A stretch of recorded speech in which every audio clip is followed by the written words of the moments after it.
السلام علیکم۔ ابے یار تو ابھی تک بیٹھا ہوا ہے، تیار نہیں ہوا؟ باسط اور سہیل نے ایک دم سے اس پر دھاوا بول دیا۔ سکن تو خیر ٹھیک ہے، ایک دم سے لش لش کرتی ہوئی گاڑی پر بھی گلاب کے پھول لدے ہیں، وہی تیری پسندیدہ کلیاں، دیکھنا یار بھابھی خوش ہو جائے گی۔ باسط اس کا پکا یار تھا تو سہیل جگری دوست، کہیں کوئی کمی تو نہیں تھی، پر سہرا باندھے ڈر بھی رہا تھا، خوشی بھی تھی، جیب میں انگوٹھی بھی چھپا رکھی تھی، بہت ساری باتیں بھی سوچ رکھی تھیں، مگر دل کو ایک دھڑکا سا بھی تھا کہ کہیں روشانہ بھابھی اور اکرم بھائی والا حال نہ ہو جائے۔ اکرم بھائی کو اس نے ہمیشہ غصے میں ہی دیکھا تھا، نہ ڈھنگ سے کسی سے بات کی، نہ کسی دوسرے کی سنی، اور پھر روشانہ بھابھی کو لے کر ان کے میکر اپنے سسرال جا بسے۔ اب بھی کبھی کبھار ان کی مسکین شکل دکھائی دیا کرتی تھی، وہ غصہ اور روب سب ہوا ہوئے اور وہ ایک عام سی شکل ہو کر رہ گئے تھے۔ کہیں تو بھی صرف بھابھی کا ہی نہ ہو کر رہ جانا، آنٹی اور ماریا کا بھی خیال رکھنا ہے تجھے، باسط بے لاگ بولا تھا۔ گھر کے سارے قصے سے واقف تھا۔ ماریا ابھی سیکنڈ ایئر میں تھی، ماریا کا کوئی قصور نہیں تھا، مگر امی نے بھی روشانہ بھابھی کے ساتھ بنا کر رکھنے کی کوئی خاص کوشش نہیں کی تھی۔ گلاب کے تر تازہ پھولوں کی طرح اس کا دل بھی کسی کی چاہت سے بھرے پیالے جیسا تھا، مگر ساتھ سائے کی طرح ایک خوف بھی تھا کہ پتہ نہیں اسے اس کی مجبوریوں اور محبتوں سمیت قبول کرتی بھی ہیں کہ نہیں۔ گزارے لائق آمدنی، چھوٹا سا گھر، وہ تو کرائے کا گھر بھی افورڈ نہیں کر سکتا، لیکن امی اور ماریہ کو علیحدہ اور صبا کو علیحدہ دال راشن خرید کر نہیں دے سکتا۔ یہ زندگی کا کون سا موڑ ہے، خوبصورت پھولوں بھرا، خوشبودار کہ کانٹوں بھرا، جو اس کے تھکے پیروں کو زخمی ہی نہ کر ڈالے۔ کمرے میں مدھم لائٹ روشن تھی، سارے کمرے میں گلاب کے پھول بکھرے پڑے تھے، اس کے ارمانوں کی طرح فرش پر پھولوں کا ہی فرش بچھا تھا۔ روشن قندیلیں خوشبوؤں اور آرزو میں ذرا سا بھی مہکنے پر آئیں تو سونے بھی نہ دیں، اور جو اگر پوری نہ ہوں تو بجھا کر دل کے کسی پوشیدہ خانے میں جا بسیں، غائب ہو جانے کا پتہ بھی نہ چلے۔ پھولدار صحرا اس نے سر پہ رکھا اور باہر کی دنیا دیکھنے کو نکل پڑا کہ جب وہ صحرا سر سے ہٹائے گا تب دنیا اس کی بدل چکی ہوگی، وہ ایک نئی زندگی کی شروعات کرے گا، کیا پتہ اس میں غم نہ ہو، وہ اپنی لمبی مونچھوں کو تاؤ دے کر کہہ سکے کہ ہم سا ہو تو سامنے آئے۔ یہی سوچ کر اس کی نظریں باسط، سہیل اور جمشید پر جا ٹکی۔ بہت سارے لوگ تھے جو اچھا ناچ رہے تھے، باقی تو ساری زندگی اسے اکیلے ہی ناچنا تھا۔ کار کے اندر بھی میوزک چوائس کی داد دینا پڑی، ایک سے ایک محبت بھرا گیت، کچھ اکساتے ہوئے کچھ للچاتے ہوئے۔ امی بھی خوش تھیں، انہیں بھی صبا اور احسن سے بہت امیدیں تھیں، البتہ ماریہ کی تیاری اس وقت عروج پر تھی۔ وہ آنے والے وقت کی خوبصورتیوں بدصورتیوں سے بے خبر ہلا گلا کرنے میں مصروف تھی۔ اس کی سہیلیوں کا پورا جھنڈ اس کے ساتھ اٹھ بیٹھ رہا تھا۔ یا اللہ سب ایسا ہی خوشگوار اور حسین رہے۔ سفر تھوڑا سا تھا، جلد ہی کٹ بھی گیا۔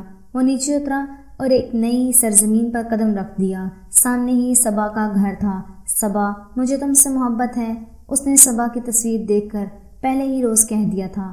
دیکھی نہ بھالی، گوری ہے یا کالی، اس کے دوستوں نے تو اس کی مسکراہٹ پر بھی پورا گانا بنا ڈالا تھا۔ اب بندہ مسکرائے بھی نہ، اب وہ مسکراہٹ کہیں دور جا چھپی تھی۔ لڑکیوں نے اس پر پھول پھینکے، ادھر بھی لوگ مختصر ہی شامل تھے، وہ بھی تھوڑے سے لوگ لے کر آئے تھے۔ نکاح کے 3 بولوں کے بعد اس کے دل کی حالت عجیب ہو رہی تھی۔ وہ صبا کو دیکھنے کے لیے بے چین ہوا بیٹھا تھا۔ کئی محبوب خواہشیں سر اٹھانے لگیں، جیب میں انگوٹھی تھی، مگر دل سینے میں نہیں رہ رہا تھا۔ وہ اس بھیڑ کو چیرتا کسی کی تلاش میں کھو چکا تھا، اور وہ دیکھتا ہی رہ گیا۔ سامنے صبا کی امی رخشندہ تھیں۔ میری بھی خواہش ہے کہ میری بیٹی خوش رہے، صبا کو خوش رکھنے کی کوشش کرنا۔ ان کی آنکھوں میں آنسو تھے۔ سلمان انکل کی حالت بھی کچھ ایسی ہی تھی، بی پی شوٹ کر گیا تھا، وہ صوفے پر بیٹھے رہ گئے تھے۔ ان کے گھر کا طوفان اپنے گھر لے کر جا رہا تھا، اور وہ رخشندہ آنٹی کو دیکھ کے جا رہا تھا۔ ان کی شکل میں سے ایک بھیانک شکل ظاہر ہو رہی تھی۔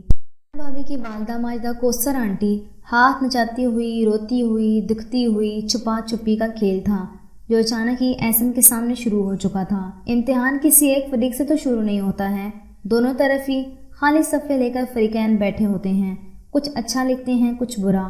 وہ صرف اپنی بیٹی کا اچھا چاہ رہی تھیں۔ صبا بہت خوبصورت تھی، اس پر پہلی نظر پڑی تو وہ سب بھول بھال گیا تھا۔ دل کی پکڑ دھکڑ ہر تلخی پر حاوی ہو گئی تھی۔ پتہ نہیں اس نے رخشندہ آنٹی سے کیا کہا تھا، یہ ویسے ہی اٹھایا تھا۔ دل میں خوشی اور خدشات کی جنگ چھڑی۔ اور محبت اور خدشات کی جنگ چھڑی اور محبت جیت گئی، صبا جیت گئی۔ صبا، میں چاہتا ہوں کہ ہم سدا اسی طرح مسکراتے رہیں، کیا تم ایسا کر سکو گی؟ پلکیں ذرا سی اٹھیں۔ جی میں پوری کوشش کروں گی۔ پوری کوشش وہ کرے گی یا نہیں؟ کم بخت یاد ہی کب رہا تھا، پھولوں کی مہک، خوشبوئیں، زندگی گل و گلزار محسوس ہوئی تھیں۔ کل کی کون سوچے، آفس سے لے گئی، تھوڑی سی چھٹیاں تمام ہوئیں تو کچھ حواسوں میں بھی آ چکا تھا۔ احسن بیٹا، میری دوائیاں ختم ہونے کو ہیں۔ ماریا بیٹا، بھائی کو لکھ دو ذرا۔ ماریا نے پرچہ اس کے ہاتھ میں دیا اور خود اپنے لیے چکن پیس اور بیف بریانی کی بھی فرمائش کر دی۔ وہ خاموشی سے پرچہ تھامے باہر نکل رہا تھا، پھر لوٹ کر جلدی سے کچن میں چلا آیا جہاں صبا ناشتے کے برتن سمیٹ رہی تھی۔ تمہیں بھی کچھ منگوانا ہو تو بتا دو۔ مجھے تو کچھ نہیں چاہیے سوائے آپ کے، وہ مسکراتے ہوئے انداز میں دلربائی سے سرگوشی نما آواز میں کہہ رہی تھی۔ اسے روشانہ بھابھی یاد آنے لگی، کہیں وہ اس پر جاتے میں چلتا ہوں۔ اللہ حافظ۔ سارے راستے وہ سوچتا رہا کہ اب وہ رخشندہ آنٹی کو فون کرے گی، سارے دکھ سکھ بیان ہوں گے اور اس کی زندگی اجیرن بنا دے گی۔ اس کا دل وسوسوں سے بھر چکا تھا۔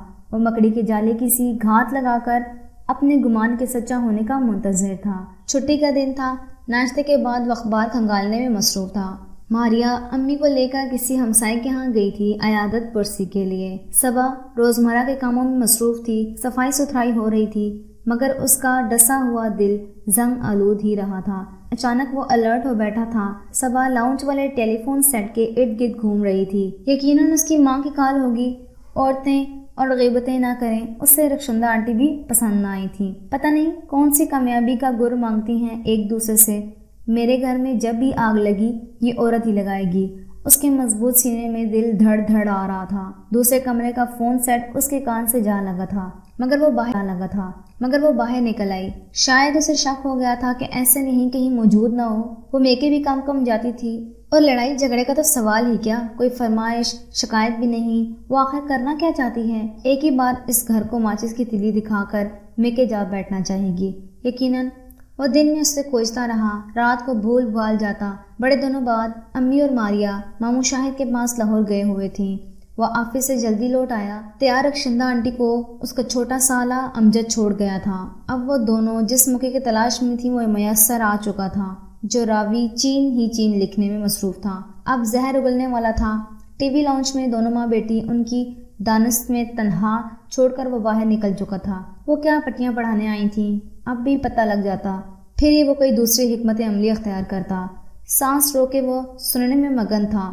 دیکھا، میں نے کہا تھا نا بیٹا، محبت سے بڑا کوئی ہتھیار نہیں۔ جو سمجھدار بچیاں اپنے شوہروں سے محبت کرتا کبھی ناکام نہیں ہوتی۔ اس کی آمدن کا سوچ کر گزارا کرو۔ بجا فرمائشیں قابل نفرت جان کا عذاب بن جاتی ہیں صبا۔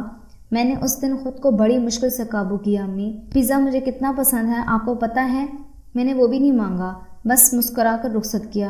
شکایت چھوٹی سی، ہاں دیکھو، اگر تم مہینے کے آخر میں پیزا برگر کی فرمائش لے کر بیٹھ جاؤ تو اس کے دل میں وہ تمہارا مقام نہ بن سکے گا جو تم آہستہ آہستہ بنا رہی ہو۔ میں چاہتی ہوں کہ تم اپنا مقام مضبوط بناؤ، اس کے دل میں وہ تمہاری قدر کرے گا۔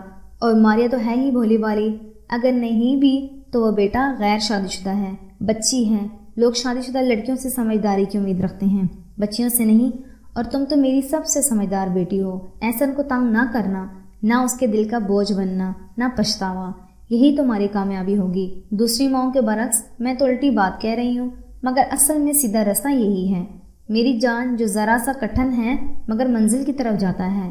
آرام سے ان کی باتیں سن رہی تھی اور احسن کے قدموں تلے سے زمین کھسک چکی تھی۔ رخشندہ آنٹی ہی وہ عورت ہیں جو اپنی عزت اور اپنی بیٹی کی عزت کروانا جانتی تھیں۔ کتنے مثبت انداز میں بیٹی کو سمجھا کر بھیجا تھا اور سمجھا رہی تھیں، اس کے دل سے سارا غبار چٹ گیا۔ شکر ہے اسے کسی نے دیکھا نہیں تھا، ورنہ تو اف ابے کمینے یہ کیا کر رہا ہے۔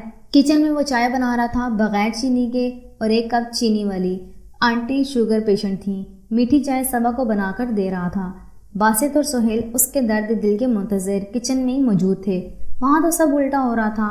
زن کا مرید ہے اپنا یار، زہے نصیب وہ تو میں ہو گیا ہوں۔ ساس کی اتنی خدمتیں، ابھی تو اپنی جانے من کے لیے پیزا لینے بھی جانا ہے۔